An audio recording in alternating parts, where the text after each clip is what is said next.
எதிர்பார்த்த படத்தில் game changer மிகப்பெரிய ஃபெயிலியர். தமிழ்நாடு வாங்கின டிஸ்ட்ரிபியூட்டரை பொறுத்த வரைக்கும் என்னோடய கணக்கு ஒரு 75% அவருடைய ஆக்சுவல் காஸ்ட்டில் அவருக்கு நஷ்டம் வரும்.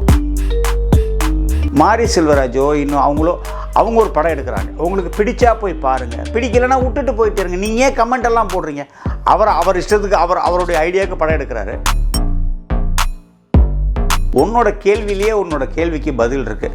அவங்க இந்த மாதிரி சமூக வலைதளத்தில் போட்டாங்க, அதுக்கு அவங்க சன் பீச்சர்ஸ்காரங்க அவங்க வந்து ஒரிஜினல் வீடியோவை போட்டுட்டாங்க.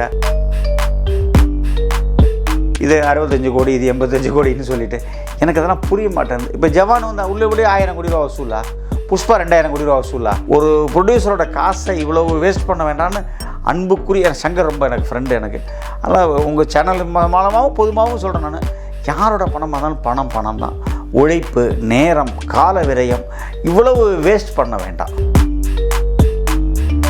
என்ன ஹரி ஆக்சுவலாக என்ன பொசிஷன்? உடனே ஹரி ஒரு 2 ரிங்லேயே எடுத்துகிட்டு அப்படி சார் அவருக்கு ஒன்றும் இல்லை, ஆக்சுவலாக கொஞ்சம் வைரல் ஃபீவர் மாதிரி இருந்தது, ஹாஸ்பிட்டலைஸ் இருக்கிறாரு, இருந்தாலும் சுந்தர் சார் கூப்பிட்டாருன்றதுக்காக அதை டாக்டர்ஸோட அட்வைஸையும் மீறி அவர் அந்த நிகழ்ச்சிக்கு வந்துட்டார்.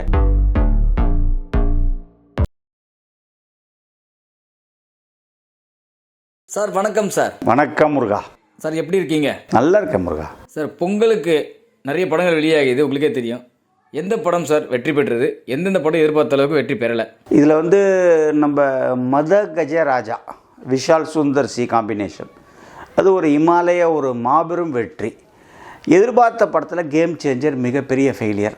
தமிழ்நாடு வாங்கின டிஸ்ட்ரிபியூட்டரை பொறுத்த வரைக்கும் என்னோடய கணக்கு ஒரு 75% அவருடைய ஆக்சுவல் காஸ்ட்டில் அவருக்கு நஷ்டம் வரும். வணங்கான் வந்து எனக்கு அந்த ப்ரொடக்ஷன் காஸ்ட்டு தெரியல, பட் தமிழ்நாடு தியேட்ரிக்கல் ரைட்ஸாக அது வந்து ஒரு 5-6 கோடி ரூபா டோட்டலாக ஷேர் வரும், அவ்வளோதான். அது அதுக்கு மேலே ஒன்றும் பெருசாக இல்லை. அந்த நேசிப்பாயா மெட்ராஸ்காரன்லாம் வந்து கொஞ்சம் ஒரு மாதிரி பெருசாக ஒன்றும் கலெக்ட் பண்ணல. ஸோ ஃபார் காதலிக்க நேரமில்லை இஸ் கன்சர்ன்ட் அது வந்து ஒரு ஏ சென்டர் படமாக ஆகிடுச்சு. மால்ஸ் அண்ட் மல்டிப்ளெக்ஸஸில் நிறைய நல்ல கலெக்ஷன் ஆகுது. இந்த பிஎன்சி சென்டர்னு சொல்லுவோம் இல்லையா, அந்த பிஎன்சி சென்டரில் அது கொஞ்சம் ரொம்ப ஆவரேஜாக தான் போகுது. சார் மதகத ராஜா நீங்கள் நமக்கே தெரியும், கிட்டத்தட்ட 12-13 வருடங்களுக்கு முன்னாடி ரெடியான படம் இது. பல காரணங்களால் ரிலீஸ் ஆகலை. இப்போ கூட அந்த கண்டென்ட் வந்து ரசிக்கிறாங்களா? கண்டிப்பாக ரசிக்கிறாங்க. ரெண்டாவது அந்த படம் வந்து பல காரணங்களால் இல்லை, ஒரே காரணம் பணம், ஃபைனான்ஸ் பிரச்சனைனால தான் அந்த படம் நின்றுச்சு. அவங்க அந்த ஜெமினி சர்க்கியூட்டில் வந்து நிறைய பேருக்கு பணம் கொடுக்க வேண்டியிருந்ததுனால அவங்களால அந்த நேரத்தில் வந்து அதை அந்த எல்லாத்தையும் கிளியர் பண்ணி வெளியில் வர முடியல. சரி, இப்போ வந்து ஆக்சுவலாக இது விடாமுயற்சி வரதாக இருந்தது. விடாமுயற்சி வராததுனால ஒரு கேப் வந்தது. உடனே அவங்க ஜெமினி, அவர் சுந்தர்சி, முக்கியமாக ஏசி சண்முகம் சார், அவருடைய சன் மிஸ்டர் அருண்குமார் நினைக்கிறேன் அவர் பேர், அவர் எல்லாம் திருப்பூர் சுப்பிரமணிய சார்லாம் சேர்ந்து ஒரு 4 நாள் இருந்து ரொம்ப டைட்டாக கடுமையாக ஒர்க் பண்ணி அந்த படத்தை வெளியில் கொண்டு வந்திருக்காங்க. இதில் ஒரு பெரிய ஒரு விஷயம் என்னென்னு கேட்டிங்கன்னா, மதகஜராஜா வராமல் போயிருந்தால் தியேட்டர்கள் நிலைமை பொங்கலுக்கு ரொம்ப திண்டாட்டம். சார் இப்போ மதகஜராஜான்னு சொல்லும்போது ஒரு ஞாபகம் வருது. ஒரு நபர் அதாவது வந்து ஒரு கமெண்ட் போடுறாரு, மதகஜராஜா படம் பார்த்துட்டு வந்து ஒரு கமெண்ட் போடுறாரு. என்ன போடுறாருன்னா, நல்லா இருந்த தமிழ் சினிமாவை நாசம் பண்ணதே இவங்க தான் அப்படின்னு சொல்லிட்டு இந்த மாரி செல்வராஜ், ரஞ்சித், வெற்றிமாறன் இது போன்ற டைரக்டர்களை ஃபோட்டோ போட்டு நாங்கள் எப்பவுமே நல்ல படங்கள் ரசிக்க ரெடியாக தான் இருக்கோம், உங்களால் தான் தமிழ் சினிமா வந்து வேறு கோணத்தில் போச்சு அப்படின்ற மாதிரி போட்டிருக்காரு. உண்மையிலேயே அது சாத்தியமா? ஏற்கனவே சொன்னேன் இந்த மாதிரி கேள்விகளை தவிர்த்துங்கன்னு சொல்லிட்டு. மாரி செல்வராஜோ இன்னும் அவங்க ஒரு படம் எடுக்கிறாங்க. உங்களுக்கு பிடிச்சா போய் பாருங்கள், பிடிக்கலைன்னா விட்டுட்டு போயிட்டு இருங்க. நீங்கள் ஏன் கமெண்ட் எல்லாம் போடுறீங்க? அவர் இஷ்டத்துக்கு அவருடைய ஐடியாவுக்கு படம் எடுக்கிறாரு. அதை உங்களுக்கு பிடிச்சா பாருங்கள், பிடிக்கலைன்னா விட்டுருங்க. That's all. இல்லை சார், 13 வருஷமாக கிடப்புலேருந்து ஒரு படத்தை வந்து இப்போ இன்றைக்கி இவ்வளோ கொண்டாடுறாங்க. ஆனால் வந்து இவங்க இந்த மாதிரி ஜாதிய படங்கள் 13 வருஷமாக இருந்தாலும், இப்போ லேட்டஸ்ட்டாக முந்தா நாள் எடுத்த படமாக இருந்தாலும் சரி, நான் ஒரு 10 வருஷமாக கத்திக்கிட்டே இருக்கேன். கண்டென்ட் நல்லா இருந்தால் அந்த படம் ஓடும். ஜாதிய படமோ ஜாதியம் இல்லாத படமோ அதை பற்றி எனக்கு தெரியாது. ஜனங்களுக்கும் அந்த படத்தோட ஒரு கனெக்டிவிட்டி வரணும். அது வந்துச்சுன்னா ஆட்டோமேட்டிக்காக ஜனங்கள் அந்த படத்தை பார்க்க தியேட்டருக்கு குடும்பமாக கூட்டமாக வர ஆரம்பிச்சிடுவாங்க. வந்ததுன்னா கலெக்ஷன் ஆகிடும். கலெக்ஷன் ஆகிடுச்சுனாக்கா மிகப்பெரிய லாபத்தை கொடுக்கும். ஸோ அதில் வந்து அந்த படத்தில் ஒரு கண்டென்ட் தான் ரொம்ப முக்கியம். இல்லை சார், இன்னும் இந்த மாதிரி திரைப்படங்கள் வந்து இன்னும் பல திரைப்படங்கள் இருக்குது, உங்களுக்கே தெரியும். துருவ நட்சத்திரம் 2வது படம், அதுக்கப்புறம் பார்த்தீங்கன்னா நரகாசூரன் நினைக்கிறேன், ஐ திங்க் அந்த படம். இந்த மாதிரி பல படங்கள் இருக்குது. சதுரங்க வேட்டை ஒன்று இருக்குது, சதுரங்க வேட்டை 2 இடம் பொருள் இந்த மாதிரி படங்கள்லாம் இருக்கே சார். இதெல்லாம் ஏன் வந்து இன்னும் வர்ற? அதுக்கு ஒரு வாய்ப்பு வரும்போது அதை பண்ணுவாங்க. எல்லாத்தையும் எடுத்து பண்ணிட முடியாது. அதுக்கு இப்போ இந்த படத்துக்கு ஆக்சுவலாக என்ன உண்மையான ரீசன் படம் வெளியே வந்ததுன்னு சொன்னால், சுந்தர் சி வந்து ஒரு பெருமுயற்சி எடுத்தார். சுந்தர் சிக்கு ஒரு பெரிய financial support A C Shanmugam sir காம்பவுண்ட்லேருந்து கிடச்சிச்சு. அந்த மாதிரி மற்றவங்களுக்கு கிடைச்சாதான் அந்த படங்கள் வெளியில் வர முடியும். அது சுந்தர் சிக்கு கிடைச்ச ஒரு அருமையான ஒரு பொன்னான வாய்ப்பு வந்து it is a divine gift. அவ்வளோதான் நான் சொல்ல முடியும். சமீபத்தில் ஜெயிலர் 2 திரைப்படத்துடைய அனௌன்ஸ்மெண்ட் வீடியோ வெளியாகியது. ரஜினி வந்து டூப் போட்டு நடிச்சிட்டான்ட்டு எல்லாருமே சொல்லி ஆரம்பிச்சிட்டாங்க. அதில் வர்றதே ஒரு 3-4 ஷாட்டு தான் அவர். ஆனால் சன் பிக்சர்ஸ் நிறுவனம் தெளிவாக ஒரு மேக்கிங் வீடியோ வெளியிட்டாங்க. ஒரு இது தெரியாமலே இந்த மாதிரி வந்து நிகழ்வு பேசுவது நியாயமா? ஒரு தெரியல, நியாயம் இல்லை. உன்னோட கேள்வியிலேயே உன்னோட கேள்விக்கு பதில் இருக்குது. அவங்க இந்த மாதிரி சமூக வலைதளத்தில் போட்டாங்க. அதுக்கு அவங்க சன் பிக்சர்ஸ்காரங்க அவங்க வந்து ஒரிஜினல் வீடியோவை போட்டுட்டாங்க. ஸோ கிளியர் ஆகிடுச்சு. அது வந்து டூப் இல்லை, ஒரிஜினலாக அவர் தான் பண்ணியிருக்காருன்றது அது கிளியர் ஆகிடுச்சு. ஸோ இந்த கேள்விக்கு அவசியமே இல்லை. So it is clear. Sir, பல நடிகர்கள் இளம் வயதிலேயே இப்பவும் டூப் போட்டு நடிச்சிட்டு இருக்காங்க. ஆனால் அந்த மனிதர் வந்து இன்னமும் அந்த வயதில் கூட ஒரிஜினலாக நடிக்கிறாரு. அப்படி இருக்கும்போது இருக்கிற நிகழ்வை பேசாமல் ஏன் சார் ரஜினியை டார்கெட் பண்ணுறாங்க? இந்த கேள்விக்கு என்கிட்ட பதில் இல்லை. இந்த மாதிரி கேள்விகளை தயவு செஞ்சு தவிர்க்கும்படி கேட்டுக்கொள்கிறேன். யாரை டார்கெட் பண்ணுறாங்க, எந்த ரசிகர் ஏன் இப்படி பண்ணுறாங்க, அதில் எனக்கு தெரியாது. அதில் எனக்கு கேள்வி, அதுக்கு பதில் சொல்கிறதுக்கே எனக்கு விருப்பம் இல்லை. அதில் சார், வேட்டையன் திரைப்படம் எதிர்பார்த்த அளவுக்கு பெரிய வெற்றி தமிழகத்தில் இல்லை அப்படின்றது ஒரு எல்லாருடைய கருத்தாக நிலவுது. பட் அந்த உண்மையாக அதுதான். அந்த திரைப்படத்துடைய இந்த சராசரியான வெற்றியால் அடுத்து வர படங்களுடைய பிஸ்னஸ் ஏதாச்சும் பாதிப்பு இருக்கா சார்? ஒன்றும் ஒரு பாதிப்பு இருக்காது. அதாவது இப்போ so far Rajini sir is concerned. அவர் இது வரைக்கும் மொத்தமாக எத்தனை படம் நடிச்சிருக்காரு எனக்கு சரியாக எனக்கு அக்கௌண்ட்டு தெரியல. அதில் ஒரு ஒரு ஒரு ஒரு 40-50 படம் மிகப்பெரிய வெற்றியாக இருக்கும். ஒரு 40-50 படம் average no loss no gain இருக்கும். ஒரு 40-50 படம் தோல்வி படமாகவே இருக்கும். அதனால் அவருடைய கேரியரோ பிஸ்னஸோ மாறிடாது. இதை பல முறை சொல்லியிருக்கேன். ஒரு நடிகருக்கு ஒரு படம் வெற்றி அடைஞ்சிச்சின்னா உடனே எல்லாம் மாறிடும். அதே நடிகருக்கு ஒரு படம் தோல்வி அடைஞ்சால் எல்லாம் மாறிடும். அது கிடையவே கிடையாது. இந்த படத்துக்கு இது இந்த மேட்ரு, அது அடுத்த படத்துக்கு எல்லாம் மாறுறதுக்கு வாய்ப்பு இருக்குது. சார், சமீபத்தில் கூட இயக்குனர் அட்லி ரஜினிகாந்த் எனக்கு எப்படியாச்சும் ஒரு படம் பண்ணணும் அப்படின்ற மாதிரி வந்து ஒரு இன்டர்வியூவில் பேசியிருந்தார். நீங்கள் பார்த்துருப்பீங்க. பார்த்தேன். ரஜினிகாந்த் என்ன சார் தொடர்ந்து விஜய் எடுத்த இயக்குனர் எல்லாமே ரஜினிகாந்த் கிட்டே வராங்களே, இது என்ன காரணம்? அது எனக்கு தெரியல. ஆனால் பட் எல்லா இயக்குனர்களுக்குமே எல்லா தயாரிப்பாளர்களுக்குமே ரஜினியை வச்சு ஒரு படம் பண்ணணுங்கிறது ஒரு பெரிய ஒரு கனவாக இருக்கும். ஏன்னா அவர் வந்து ஒரு சவுத் இண்டியன் ஸ்டார்னு கூட சொல்ல முடியாது, Indian star, pan India star தான் அவர். இன்னி வரைக்கும் அவர் ஒரு மிகப்பெரிய வெற்றிகளை கொடுத்துக்கிட்டு இருக்கிற ஒரு மிகப்பெரிய ஒரு மனிதன் தான். ஸோ அதனால் அவர் கூட படம் பண்ணணுன்ற ஒரு எல்லாருக்கும் ஒரு ஆசை இருக்கும். சமீபத்தில் தயாரிப்பாளர் தில்ராஜ் அவர்கள் நேற்று கூட ஒரு சக்ஸஸ் மீட் சொல்லியிருக்காரு, வாரிசு படம் எனக்கு சரியாகவே போகலை, எனக்கு பயங்கர லாஸ் அப்படின்றாரு. அந்த லாஸ் எல்லாம் வந்து ஓரளவுக்காச்சும் எனக்கு இப்போ இந்த ஈடை கட்டின திரைப்படம், இந்த வெங்கடேஷ் அவர்களுடைய படம் சமீபத்தில் ரிலீஸ் ஆன படம் பொங்கலுக்கு, அன்னைக்கு வந்து என்னென்ன பார்த்தீங்கன்னா 300 கோடி 330 கோடி போஸ்ட் ரிலீஸ் பண்ணவர் இவர் தான். இவர் தரப்புல இருந்தால் போஸ்ட், இவருடைய ப்ரொடக்ஷன் கம்பெனி தான் போஸ்ட் வெளியாச்சு. இது அவங்க ஏதோ ஒரு காரணத்துக்காக பண்ணுறாங்க, ஒரு ஹிடன் அஜெண்ட் ஆயிருக்குன்னு சொல்லிட்டேன். அது என்னன்னு எனக்கு தெரியாது, அதை பற்றி நான் கருத்து சொல்ல விரும்பலை.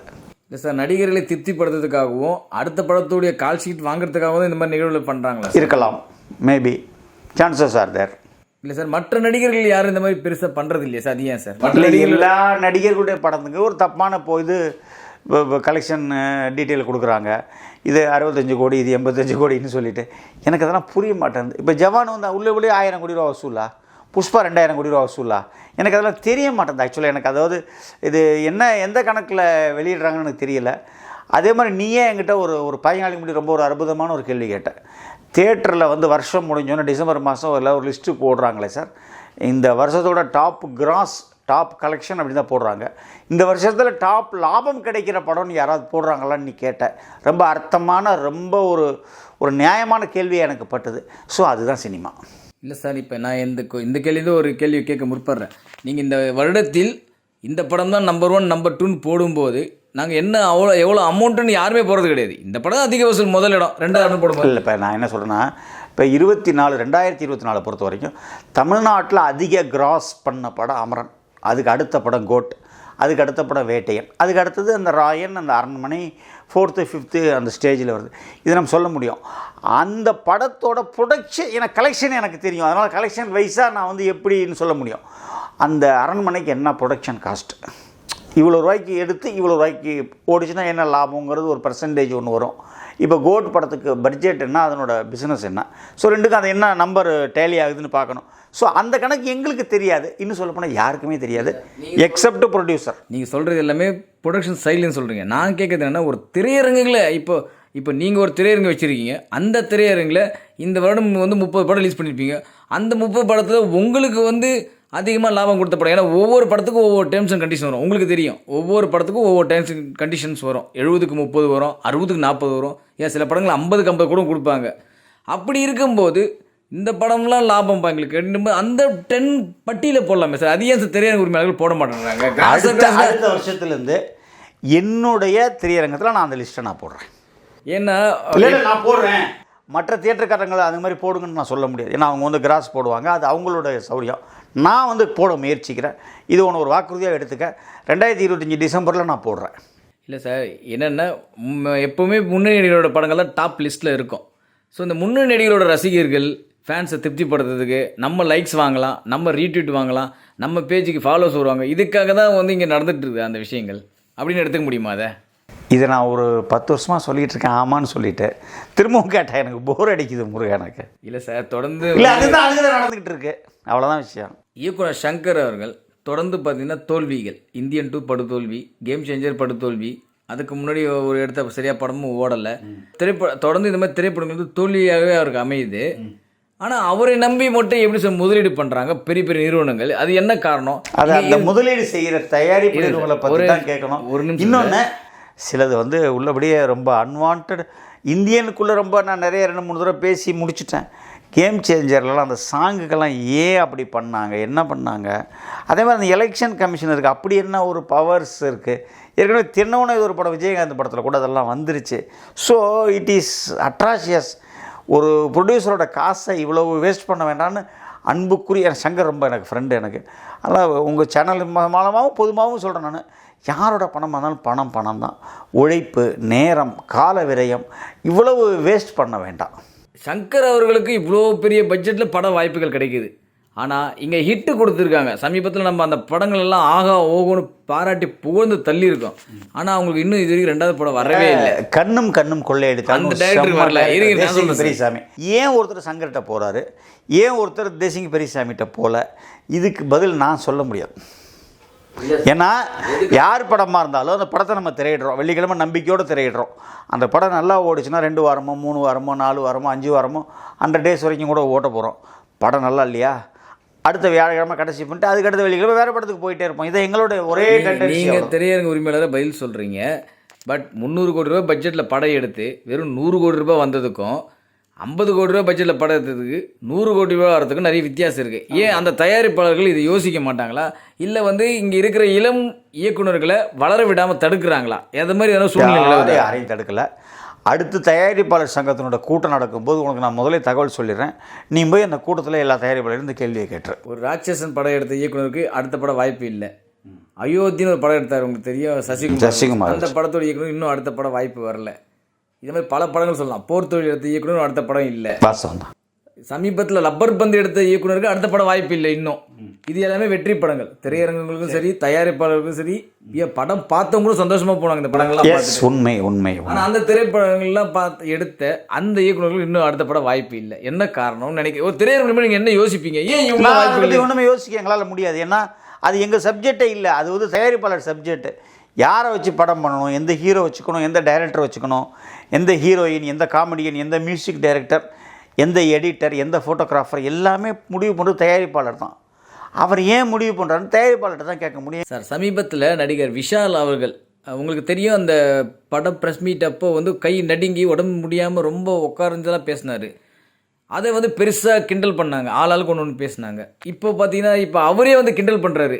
நான் பாருங்கள் இப்படி ஆடுது, இதை வந்து உலகம் ஃபுல்லாக இது சேர்த்துட்டாங்க அப்படின்றாரு, கிண்டல் பண்ணுறாரு. ஒரு நடிகருடைய விஷயம் என்னன்னே தெரியாமல் கிண்டல் பண்ணுறது ஏற்றுக்கக்கூடிய விஷயமா, ஏற்றுக்கொள்ளக்கூடிய விஷயம் இல்லை. அதில் நான் என்னோடய ஒரு சொந்த கருத்தையும் சொல்கிறேன். நான் அந்த நிகழ்ச்சியை டிவியில் பார்த்துட்டு கொஞ்சம் மனசு கஷ்டம் வந்தது. ஏன்னா விஷால் எனக்கு ரொம்ப ஃப்ரெண்டு. அதனால் விஷாலுக்கு நான் ஃபோன் பண்ணேன். 2 ஃபோன் நம்பர் என்னோடது விஷாலோடது என்கிட்ட இருக்குது. 2 நம்பருமே நான் எடுக்கலை. ஸோ விஷால் மேனேஜர் ஹரிக்கு நான் ஃபோன் பண்ணேன்.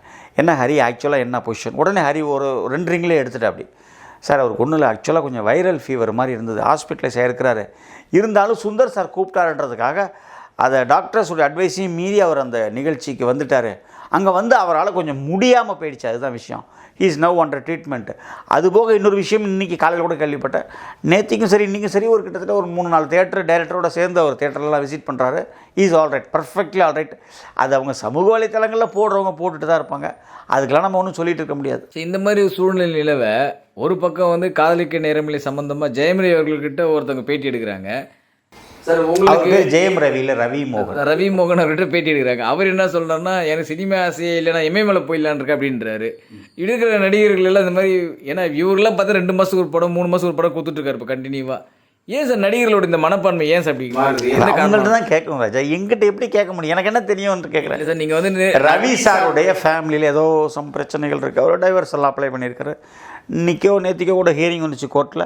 2 பேரும் அந்த இதில் வீடியோ கான்ஃபரன்சிங்கில் வந்து 2 பேருமே கோர்ட்டில் அப்பேர் ஆனாங்க. அந்த இது கூட போட்டிருக்காங்க, அந்த அந்த கான்சிலேஷன் ஏதோ ஒன்று போட்டிருக்காங்க. அது அதில் ப்ராசஸ் முடிஞ்சோன்னா அவங்க திரும்ப வருவாங்க. அது ஒரு கொஞ்சம் அவருக்கு ஏதாச்சும் ஒரு கஷ்டங்கள் இருக்கலாம். ஸோ தட் அவர் இமயமலைக்கு போகிறேன்னு சொல்லலாம். அதெல்லாம் எல்லாம் நான் அப்படியே ஒரு ஸ்டேஜில் அப்படியே மாறும், அப்படி இதெல்லாம் மாறுறது தான். அது ஒன்றும் இயற்கையாக ஒன்றும் பெரிய விஷயமே இல்லை. சார் 2025 பொங்கல் ஆரம்பம் எப்படி இருக்குது உங்களுக்கு? மதகஜராஜா நல்ல படம், ஒரு சக்ஸஸ் படம், ஒன்றும் ஒரு பிரச்சனை இல்லை. பாக்கி படங்கள் கொஞ்சம் ஆவரேஜாக போயிருக்கு. எல்லா வருஷமும் அப்படி தான் போயிட்டுருக்கோம். ஒன்றும் பெரிய அதுக்காக ஒன்றும் அப்படியே தேட்டருக்காரங்களாம் பொங்கல்னா அப்படியே எல்லாருமே ஒரு ஆளுக்கு 1000 கோடி சம்பாதிச்சிருவாங்க, அதெல்லாம் ஒன்றும் கிடையாது. ஏன்னா கடந்த வருடம் பொங்கல் வந்து கை கொடுக்கல. அயனானும் அந்த கேப்டன் மில்லரும் வந்துச்சு, அது கொஞ்சம் சுமாராக தான் போச்சு. 2 படமே சுமாராக தான் போச்சு. இது போல பல வீடியோக்களை கண்டு மகிழ எங்களது ரீசன்ட் வாய்ஸ் சேனலை மறக்காம சப்ஸ்கிரைப் பண்ணுங்க.